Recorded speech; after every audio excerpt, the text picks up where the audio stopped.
Olá, irmãos, paz e graça, tudo bem com vocês? Irmãos, estou fazendo esse vídeo aqui porque tem muito tempo que eu não tenho postado nada no canal. E sábado eu estava conversando com um amigo que também tem um canal e a gente estava falando sobre o canal, né? E o motivo de eu não estar gravando conteúdo, né?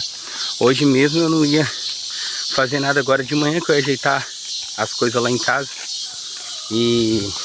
Mas eu decidi fazer esse vídeo aqui até para explicar para os irmãos por que eu parei de gravar vídeo, né? Você vê, às vezes eu posto vídeo aí do irmão Luiz, às vezes eu posto vídeo do irmão Márcio, às vezes eu posto vídeo do Felipe André, mas os meus mesmos eu não tenho colocado.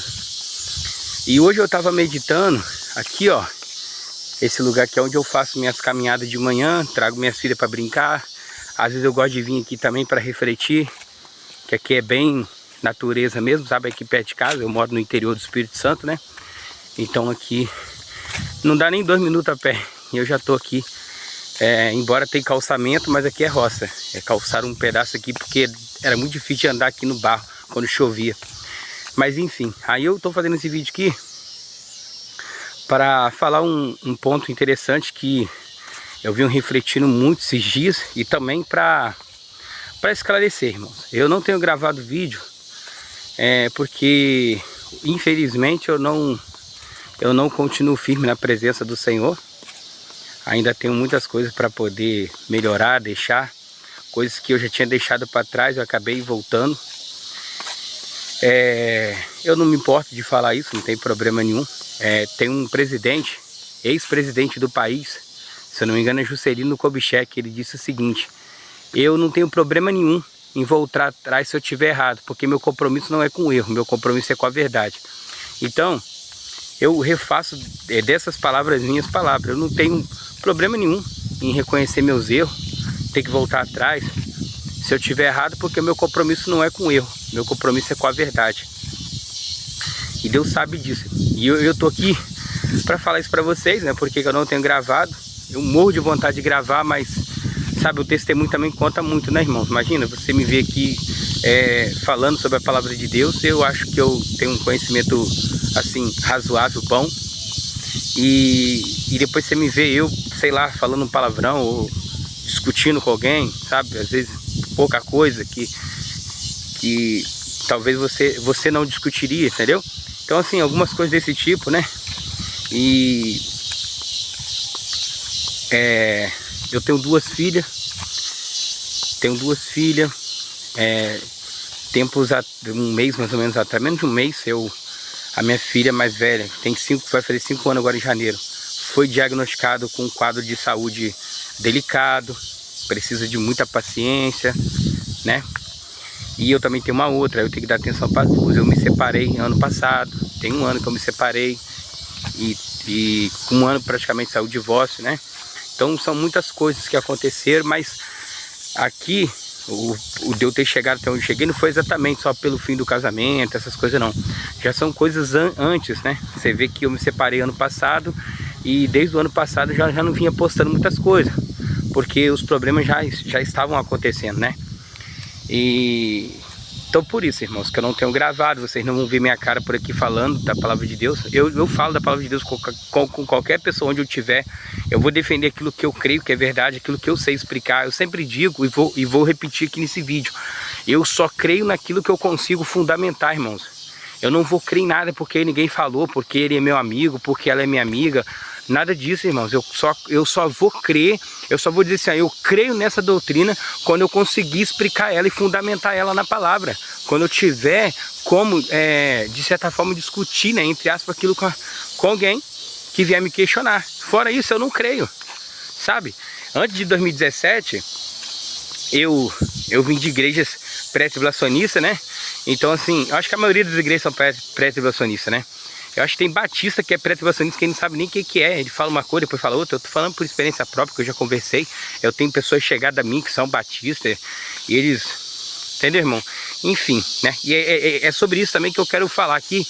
As cigarras tá me ajudando aí, ó, trilha sonora. Mas é sobre isso também que eu quero falar aqui, tá? É um vídeo não muito longo, tá? Mas eu quero expressar aqui algumas coisas que eu venho meditado com tudo que aconteceu na minha vida e com tudo que eu tenho visto. Vocês também veem ao redor de vocês. Embora a gente não mora no mesmo estado, talvez na mesma cidade, talvez moramos até no mesmo estado, você que tá me vendo aí, mas não moramos na mesma cidade. Mas o contexto geral do Brasil e do mundo é o mesmo.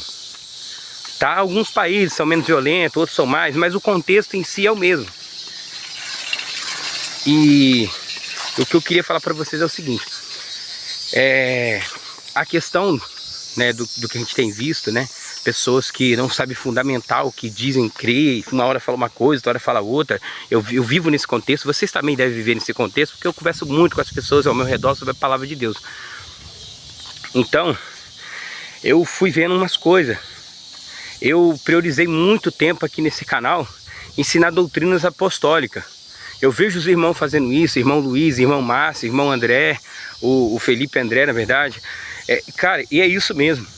Essas verdades são verdades e elas que vão prevalecer. Só que eu estava meditando aqui hoje e vendo o seguinte. Por que é tão difícil, às vezes, a gente ensinar a doutrina apostólica numa igreja, para um grupo de pessoas? E a resposta é simples. Eu parei para pensar hoje. Antes dos apóstolos trazer as cartas apostólicas, primeiro veio um homem chamado Yeshua, Jesus Cristo. E ele pregou o evangelho do reino. E em um vídeo aqui do meu canal, que eu vou tentar deixar em algum lugar aqui para vocês verem, até indico vocês verem, eu falei sobre as 4 fases do evangelho. É o evangelho genuíno, que é o evangelho de Jesus, o evangelho diluído, que começa ali com a questão de Constantino, que a igreja começa a se misturar com o Estado, e parará papapá, entendeu? Tinha tudo para ser uma boa, mas acabou se tornando uma ruim, uma péssima ideia. Talvez era melhor se a gente tivesse sendo morto pelos leões no Coliseu até hoje, entende? Pelo menos a fé seria genuína, as obras seriam provadas pelo fogo, não seriam consumidas. E hoje não, hoje a gente, aí depois disso, né, o evangelho diluído, a gente teve o evangelho perdido, que é esse evangelho que a gente tem hoje, que começou, digamos de passagem, começou com o pré-tribulacionismo, aí depois esse negócio de doutrina da prosperidade, o neopentecostalismo, sabe, esse negócio de xandarebe, arabacanta, arabacá. Irmão, não estou zombando de quem fala em língua. Eu creio no dom de falar em língua porque é do Espírito, mas eu estou falando dessa bagunça generalizada. Isso é o evangelho perdido, isso é o outro evangelho que Paulo fala na carta de Gálatas. É com esse evangelho que a igreja não pode ter compromisso em hipótese alguma se ela quiser ser igreja e noiva de Cristo.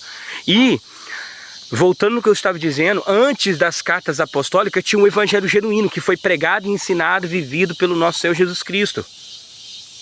E hoje esse evangelho está perdido. Como é que a gente vai restaurar a doutrina apostólica? Restaurando o evangelho. Aí a 4ª fase do evangelho é o evangelho restaurado. É o evangelho que vai ser o testemunho das 2 testemunhas. Vai ser a mensagem, melhor dizendo, das 2 testemunhas. No tempo do fim. Então, se a gente não restaurar o evangelho primeiro, restaurar o evangelho genuíno primeiro, os nossos ensinos acerca da doutrina apostólica vai ser de nada, não vai servir para nada. Vai passar uma moto aqui, não vai servir para nada, exatamente nada. Vai ficar, tá, irmão, a moto que passou, a bicicleta passou aqui, eu vou ter tempo para editar não, eu tô sem editor de vídeo também, meu tempo tá muito corrido, mas eu acredito que tá dando para você entender, sabe? Então vem outra moto ali, acho que vai parar ali, mas então, para você entender, se você não restaurar o evangelho, que é a base da doutrina apostólica, não adianta você ensinar a doutrina apostólica. A igreja não vai receber a mensagem. Não vai receber a mensagem. Para receber a mensagem da doutrina apostólica, primeiro tem que restaurar o evangelho do reino. É o evangelho do reino que fundamentou, sistematizou, se é que posso dizer assim, a doutrina apostólica. As pessoas mal sequer conseguem dividir o tempo. Elas não conseguem ver a linha do tempo, sabe? Elas não conseguem ver uma divisão básicazinha ali para você começar a entender o conceito até de Apocalipse. Eles não conseguem ver a questão da criação. É uma doutrina, Paulo ensina sobre ela. Paulo cita algumas coisas, não fala abertamente, ó, isso aqui é a doutrina da criação. Mas ele está citando trechos ali da criação. E aquilo era uma doutrina. Aquilo era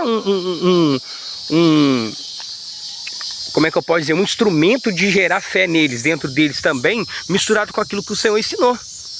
Aí depois você tem as promessas, feito Abraão, Isaac e Jacó, e aí entra as duas casas de Israel, que a gente tanto vem falando. Eu não falei tanto aqui, mas esses irmãos que eu citei no início do vídeo aí, se você está assistindo o vídeo, você ouviu falar, eles têm ensinado. Eu já compartilhei vídeo deles aqui sobre as duas casas de Israel. E isso com as promessas, é uma partezinha do total das escrituras que Deus deixou para nós. Tem algumas coisas que a gente está restaurando ainda, vai ser descoberto. As pessoas vão chegar ao conhecimento, como o livro de Enoque 1, por exemplo. Mas, enfim, aí você tem, depois das promessas, você tem a lei, que é a Torá de Moisés. Jesus mesmo fala, eu não vim revogar a lei, eu vim cumprir a lei e os profetas. Depois você tem os profetas. Depois você tem o Evangelho do Reino, depois você tem a doutrina apostólica e por fim você tem o Apocalipse. O que é o Apocalipse? É uma revelação do quê? Uma revelação de alguma coisa que estava oculto. O que estava oculto? Aonde estava oculto? Na palavra. Aí eu volto de novo no início. Criação, promessa, lei, profetas, Evangelho do Reino e a doutrina apostólica.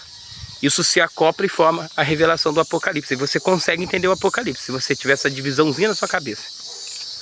Mas as pessoas não conseguem dividir o tempo, não conseguem dividir a mensagem de Deus. Não vou nem chamar de dispensações, como alguns chamam, mas a mensagem de Deus naqueles devido tempo, aquelas devidas mensagens que ele usou para poder falar com o povo, para ensinar o povo. Então é isso, irmãos. É isso que eu queria compartilhar com vocês, deixar aqui o porquê que eu não tenho gravado.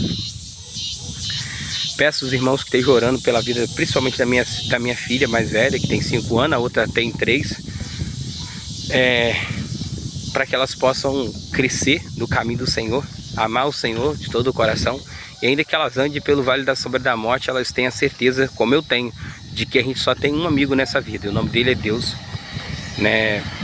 Tem várias pronúncias para o nome Deus. Eu costumo, né, dentro de um estudo que eu vi, vou até depois tentar mais para frente trazer ele aqui, sobre a pronúncia de Yahuwah, Yahuwah Shammah. Yahuwah, Deus, né? No caso, que é o Yud Rei Vav lá. Mas alguns falam Yahusha, entendeu? Mas eu vi um estudo e fiquei mais convencido, fiquei mais comprovado pelos escritos antigos, Yahuwah. E chamar porque é presente, né?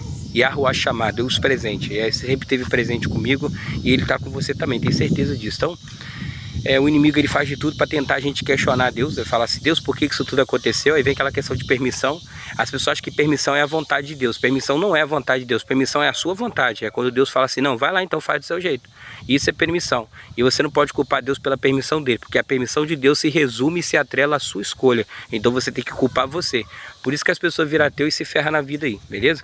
Nunca deixa o diabo te enganar falando assim, ah, Deus permitiu. A permissão de Deus é a sua escolha. Então se você cobra de alguém, cobra de você mesmo, beleza? É isso aí, isso que eu queria dizer para vocês. Em breve, ore para que eu possa estar gravando mais vídeo aí, beleza? É nóis, tamo junto, até o próximo vídeo aí. Vou estar sempre compartilhando os vídeos dos irmãos que estão nativos aí, beleza? Tamo junto.